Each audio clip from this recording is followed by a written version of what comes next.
नमस्कार दोस्तों। आज के इस एक्सप्लेनर में आपका बहुत बहुत स्वागत है। आज हम बात करने वाले हैं डिजिटल मोनेटाइजेशन की। आपने इंटरनेट पर वो रातों रात अमीर बनने वाले दावे तो सुने ही होंगे। खैर, आज हमारा लक्ष्य उन हवाई बातों की सच्चाई को उजागर करना है। हम उन असली और ठोस रणनीतियों को डिकोड करेंगे जिनका इस्तेमाल आज के टॉप प्रोफेशनल्स कर रहे हैं। तो चलिए, बिना किसी देरी के सीधे मुद्दे पर आते हैं। सबसे पहले जरा इस इन्फ्लुएंसर मार्केटिंग इंडस्ट्री के विशाल पैमाने को समझिए। 24 बिलियन डॉलर। जी हाँ, 2024 के अंत तक इसके इस चौंकाने वाले आंकड़े तक पहुंचने की उम्मीद है। ये कोई छोटी मोटी रकम नहीं है।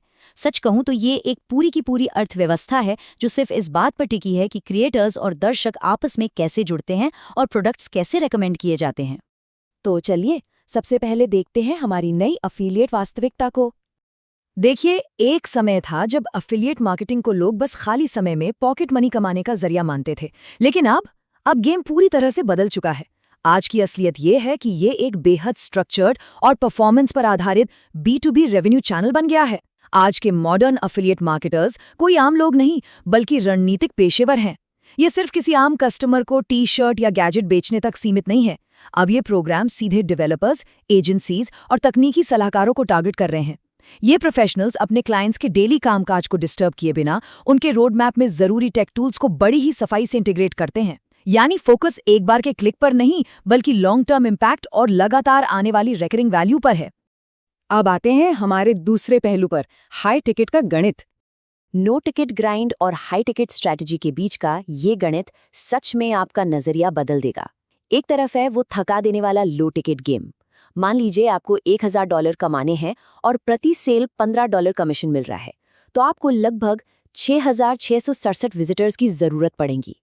ये तो पूरी तरह से एक भारी वॉल्यूम गेम हो गया। लेकिन दूसरी तरफ हाई टिकट स्ट्रैटेजी का कमाल देखिए।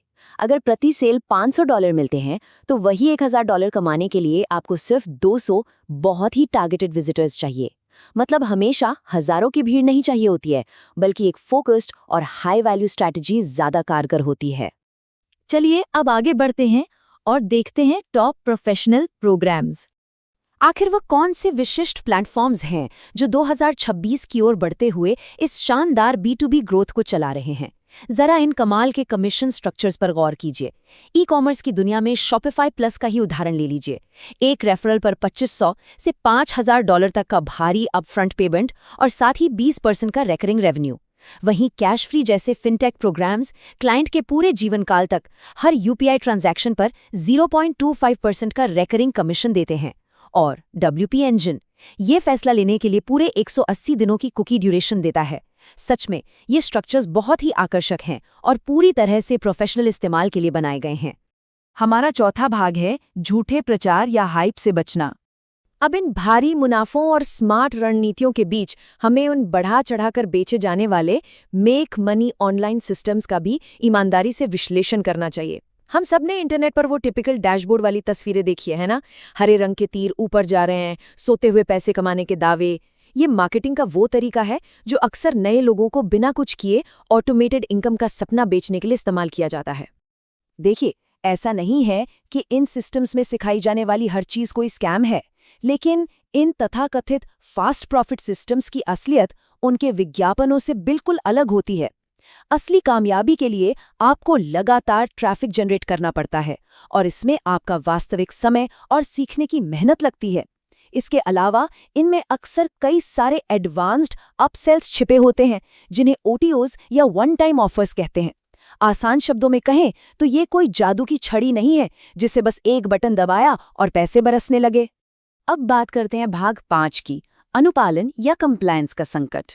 इस तेजी से बढ़ती $24 बिलियन की इंडस्ट्री पर एक बहुत बड़ा संकट मंडरा रहा है और वो है नियमों के पालन की भारी कमी। अमेरिका के फेडरल ट्रेड कमीशन या FTC के नियम, जो पूरी दुनिया में एक बेंचमार्क माने जाते हैं, उनका क्लियर एंड कॉन्स्पिक्यूअस यानी स्पष्ट और विशिष्ट नियम बिल्कुल सीधा है। इसके मुताबिक किसी भी तरह के वित्तीय फायदे का खुलासा ऐसा होना चाहिए जो आसानी से दिखे और जिसे एक आम इंसान तुरंत समझ सके। मतलब क्रिएटर्स को एकदम साफ साफ बताना होगा कि उन्हें इन लिंक से पैसे या कमीशन मिल रहा है। तो यहाँ दिलचस्प बात ये है कि जब रिसर्चर्स ने इस एफटीसी नियम की सच्चाई जानने के लिए एक ऑटोमेटेड सिस्टम के जरिए 20 लाख, जी हाँ 2 मिलियन यूट्यूब वीडियोस का विश्लेषण किया, तो जो नतीजे सामने आए वो सचमुच चौंकाने वाले थे। ये नंबर्स खुद पूरी कहानी बयां करते हैं। करीब 69.19% एफिलिएट वीडियो इन कानूनी मानकों पर पूरी तरह फेल साबित हुए, मतलब वो नॉन कंप्लायंट हैं। सिर्फ 12.20% ही ऐसे थे जिन्होंने नियमों का साफ साफ पालन किया। बाकी 18% के करीब कोशिश तो करते हैं, लेकिन उनकी भाषा बहुत घुमावदार या अस्पष्ट होती है। और सबसे हैरानी की बात जानते हैं क्या थी? डेटा ने दिखाया कि सबसे बड़े क्रिएटर्स अक्सर इसके सबसे बड़े उल्लंघनकर्ता होते हैं। क्यों? क्योंकि उन्हें डर लगता है कि स्पॉन्सरशिप का खुलकर खुलासा करने से उनके दर्शक उनसे नाराज हो जाएंगे। और फाइनली भाग 6, विश्वास और रेवेन्यू बनाना। तो अब सवाल ये है कि इस कंप्लायंस क्राइसिस को सुलझाया कैसे जाए। देखिए, क्रिएटर्स को सिर्फ लंबे चौड़े और मुश्किल दिशा निर्देश पकड़ा देने से कुछ खास असर नहीं होता, उल्टा वो कंफ्यूज हो जाते हैं। इसके बजाय अगर प्लेटफॉर्म के अंदर ही बिल्ट इन टूल्स हों तो उसका इम्पैक्ट देखिए। जैसे जब यूट्यूब के शॉपिंग टैग्स का इस्तेमाल होता है, जो खुद ब खुद बता देते हैं कि लिंक पर कमीशन है, तो नियमों के स्पष्ट पालन में सीधे 44.65% का उछाल देखने को मिलता है। साफ है कि प्लेटफॉर्म की तकनीक ही पारदर्शिता को आसान बना सकती है। तो ये पूरा विश्लेषण हमें अंत में एक बहुत ही गहरे और विचार करने वाले सवाल पर लाकर छोड़ता है। हम जानते हैं कि एक सस्टेनेबल इनकम के लिए पूरी पारदर्शिता जरूरी है, लेकिन जैसे जैसे ये एफिलिएट इकोनॉमी बड़ी हो रही है, क्या दर्शक असल में वो प्रोडक्ट खरीद रहे हैं या वो सिर्फ उस इन्फ्लुएंसर पर अपना भरोसा जता रहे हैं? इस पर जरूर सोचिएगा, क्योंकि आज की इस डिजिटल दुनिया में पैसा नहीं बल्कि भरोसा ही सबसे बड़ी करेंसी है। इस एक्सप्लेनर में मेरे साथ जुड़ने के लिए आपका बहुत बहुत शुक्रिया।